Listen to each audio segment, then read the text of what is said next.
You've spoken about the so-called long shadow of Afghanistan to do with war crimes and alleged war crimes that were carried out by Australian personnel in Afghanistan. So you're not talking about excusing what happened, but moving on. Why is that appropriate to move on now? It's a nuanced argument, and thank you for having the conversation. People who did the wrong thing, who are accused of war crimes, need to face the full force of the law. We're not taking a backward step on that. But these events were over 10 years ago, and the vast majority of people did nothing wrong, either people who served in Afghanistan with distinction or people who serve and risk their lives right now today. The SAS are out on operations that we and they will never be able to talk about. And it's up to politicians, in this case government MPs, as well as opposition, to speak up for them because they can't speak up for themselves. One of the concerns the committee's felt from talking to senior leadership in the Army, Chief of the Army, as well as diggers themselves, is this conflation in the public discourse, the public conversation with the past and the present. These events occurred over 10 years ago, and yet they're often still reported or understood as if it's still something happening now. So when you say reported or understood, is it around the reporting and the language and clarifying the length of time when it happened? Do we have certainty, though, as well, that anyone that could have carried these out might still be in defence? I'll give you a statistic. It's not a statistic we used in the report because it has a negative connotation some might take from it. But well over 80% of people in the SAS now never served in Afghanistan.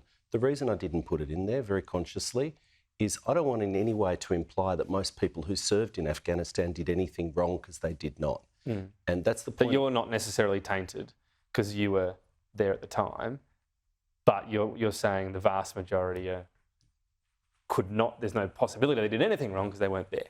That's right. That is a core point. Australians rightly expect their leaders and institutions to take responsibility when something goes wrong. So if that means chasing down individuals, absolutely.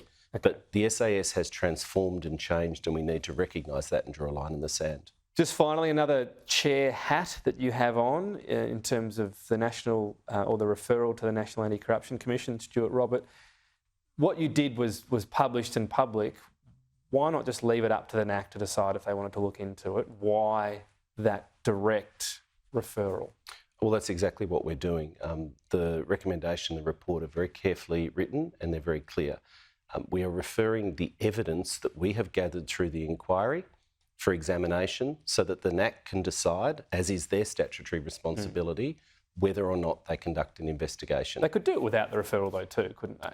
Well, we've gathered a range of evidence on the record as well as in-camera evidence, and it's been a matter of public concern. There was the Watt report, which looked at procurements to do with Synergy 360 and former Minister Stuart Robert, allegedly, and we've examined the Watt report. That's been a public inquiry. We can't just pretend that the inquiry didn't exist. So we're referring that evidence to the NAC for them to examine.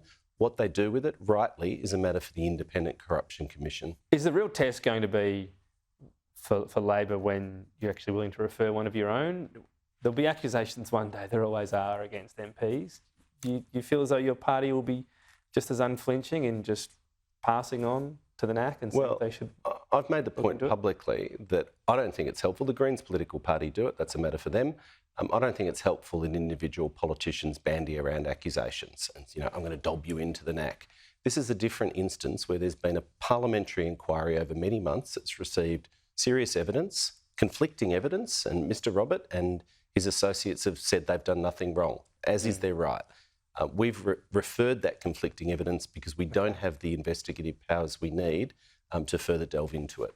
If they don't look into it, fair enough, their decision? Well, it's entirely a matter for the NAC, as is proper. Julian Hill, thanks for your time. Thanks, Tom. If part of this interview raised any concerns for you or a loved one, you can call Lifeline 13 11 14. There's also Open Arms for those in or previously in defence, 1800 011 046.